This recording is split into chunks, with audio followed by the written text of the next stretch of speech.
Assalamualaikum warahmatullahi wabarakatuh.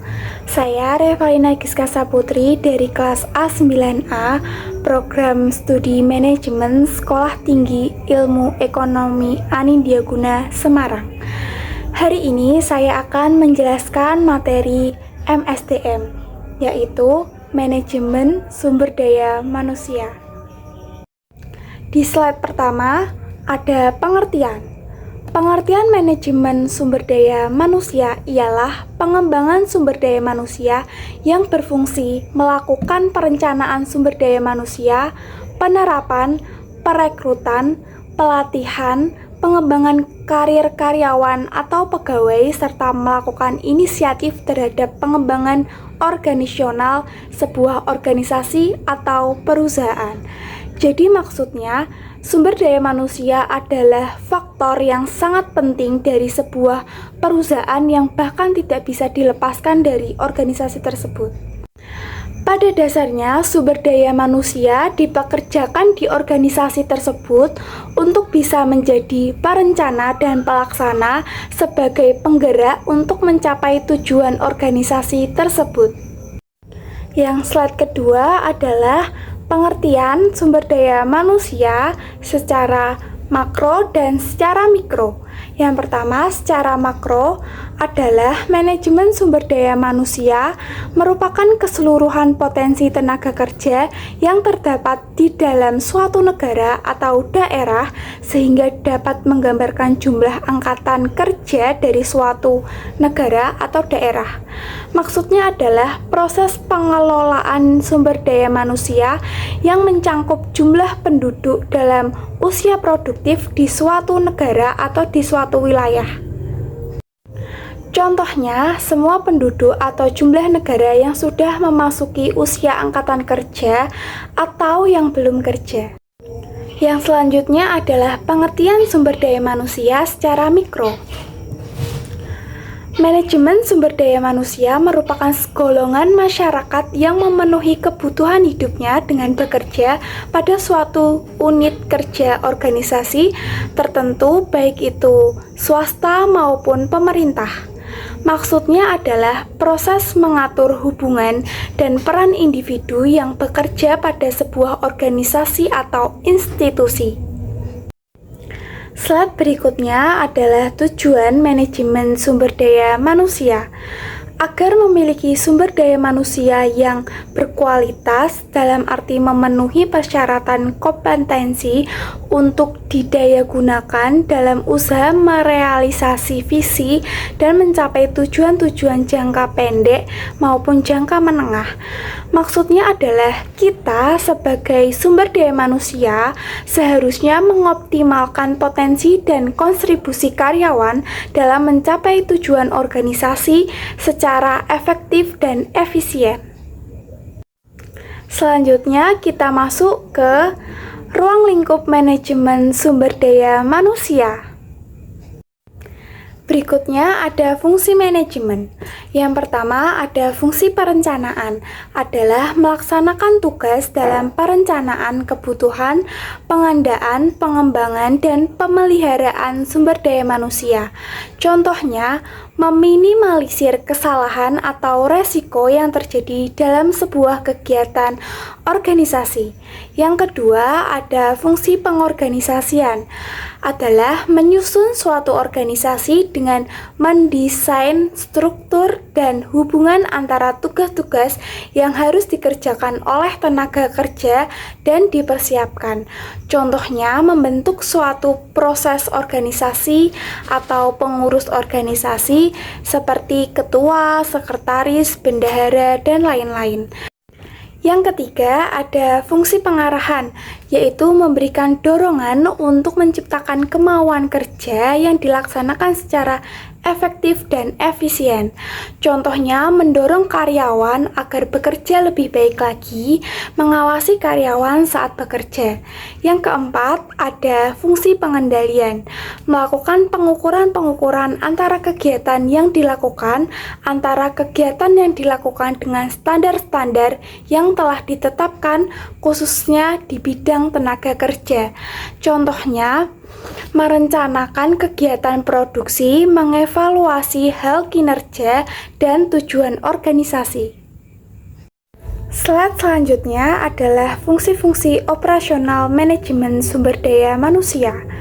Yang pertama ada pengadaan sumber daya manusia, dilakukan dengan tujuan untuk menentukan dan memenuhi kebutuhan sumber daya manusia secara baik, secara kuantitatif maupun kualitatif. Di dalamnya meliputi ada perencanaan sumber daya manusia.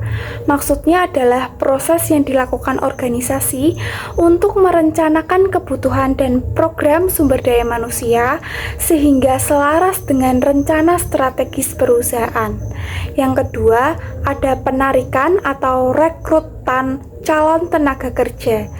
Yang dimaksud adalah sebuah perusahaan akan mencari atau merekrut banyak karyawan sehingga bisa masuk ke dalam tahap ketiga, yaitu seleksi, yaitu memilih mana karyawan yang sesuai dengan kriteria yang dicari oleh perusahaan tersebut. Yang keempat ada penempatan. Penempatan ini biasanya diperuntukkan untuk yang sudah lolos seleksi lalu ditempatkan di bagian A, di bagian B, di bagian C. Yang kelima ada pembekalan atau orientasi yang dimana maksudnya adalah seperti training bekerja sebelum memasuki masa kerja yang seharusnya akan dilaksanakan oleh karyawan tersebut. Di slide berikutnya adalah pengembangan atau development, bertujuan untuk meningkatkan dan mengembangkan sumber daya manusia yang telah dimiliki sehingga tidak akan tertinggal oleh perkembangan organisasi serta ilmu pengetahuan dan teknologi, meliputi training dan pengembangan. Maksudnya adalah training biasanya sebelum kita melakukan pekerjaan atau ketika kita sudah diterima bekerja, kita pasti akan melalui masa training untuk mempersiapkan pekerjaan yang akan datang. Dan pengembangan adalah suatu proses pengembangan kinerja kita agar kita bisa mencapai tujuan organisasi tersebut. Yang kedua ada pengembangan karir, adalah kegiatan yang dilakukan untuk membantu organisasi merencanakan karir masa depan di tempat kerja. Selanjutnya ada pemeliharaan atau maintenance, bertujuan untuk memelihara keutuhan sumber daya manusia yang dimiliki. Wujudnya berupa rasa betah dan mempunyai kemauan untuk bekerja dengan sebaik-baiknya pada sebuah organisasi atau sebuah perusahaan, meliputi kompensasi jabatan. Yang dimaksud adalah imbalan yang diberikan kepada karyawan dari hasil kerja yang baik dan optimal. Yang kedua ada integrasi, adalah proses penggabungan semua sistem yang berkaitan dengan sumber daya manusia. Contohnya integrasi dalam manajemen cuti dengan penggajian. Yang ketiga ada hubungan perburuhan, adalah proses yang terjadi antara pengusaha dan karyawan untuk membuat keputusan dalam suatu organisasi yang ada di perusahaan tersebut. Yang keempat ada pemisahan atau pemutus hubungan kerja. Yang dimaksud adalah pengakhiran hubungan kerja antara pekerja dengan pengusaha karena ada suatu hal, contohnya PHK di tempat bekerja. Di slide berikutnya ada tujuan-tujuan manajemen sumber daya manusia. Di slide berikutnya ada tujuan organisasional. Departemen Sumber Daya Manusia membantu para manajer untuk mencapai tujuan-tujuan organisasi. Dalam hal ini, para manajer tetap bertanggung jawab penuh atas para bawahannya. Departemen Sumber Daya Manusia hanya memberikan dukungan dalam hal-hal yang terkait dengan pengelolaan sumber daya manusia.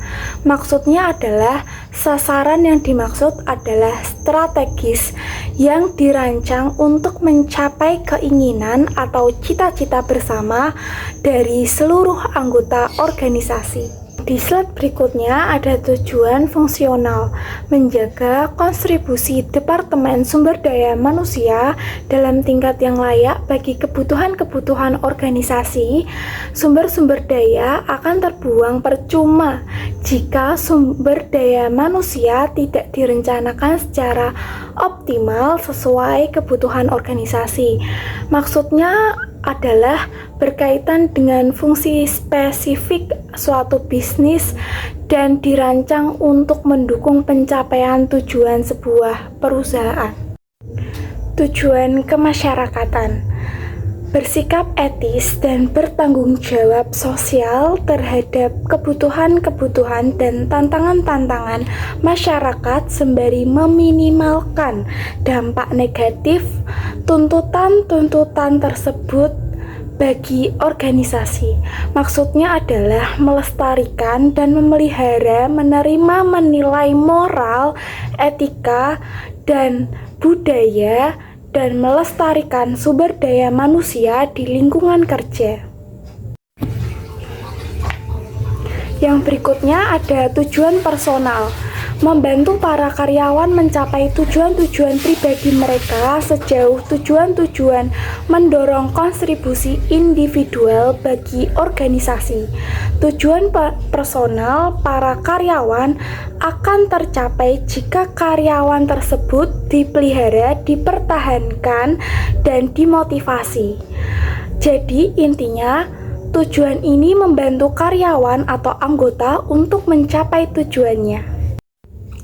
Slide selanjutnya adalah ucapan terima kasih yang artinya materi sudah selesai. Itulah beberapa penjelasan dari saya dari materi manajemen sumber daya manusia. Wassalamualaikum warahmatullahi wabarakatuh.